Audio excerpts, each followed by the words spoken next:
আসসালামু আলাইকুম ওয়া রাহমাতুল্লাহি ওয়া বারাকাতুহু। আরো একটি হাদিস নিয়ে আপনাদের সম্মুখে চলে এসেছি মাওলায়ে কায়নাত আলী ইবনে আবি তালিব আলাইহিস সালামের। তিনি বলছেন, আফসোস, আল্লাহকে তার জান্নাত পাওয়ার বিষয়ে ধোঁকা দেওয়া যায় না এবং আল্লাহ তাআলার সন্তুষ্টি তার অনুগত্য ছাড়া অর্জন করা যায় না। এই সংক্ষিপ্ত বাণীটি একটি গভীর সত্য প্রকাশ করে। জান্নাত কেবল দাবি করে বা আল্লাহকে ধোঁকা দিয়ে লোক দেখানো ইবাদত করে পাওয়া যায় না। আল্লাহর সন্তুষ্টি এবং জান্নাত পাওয়ার পথ হলো কি, তার পূর্ণ আনুগত্য ও দাসত্ব করা। অর্থাৎ আমরা যদি আল্লাহর পূর্ণ আনুগত্য এবং দাসত্ব করি, তাহলে এর মাধ্যমে আমরা জান্নাত পেতে পারি।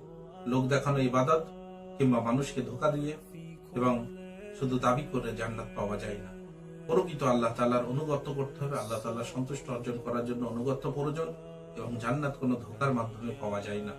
আমি নিজেকে একটা ধার্মিক দাবি করছি, মানুষ দেখানো ইবাদত করে নিজেকে ধার্মিক প্রমাণ করতে চাচ্ছি, এমন ভাবে ধোঁকা দিয়ে জান্নাত পাওয়া সম্ভব নয় এবং আল্লাহ তাআলার কোন রকম ভাবে আল্লাহকে ধোঁকা দেওয়া যায় না। আসসালামু আলাইকুম ওয়া রাহমাতুল্লাহি ওয়া বারাকাতুহু।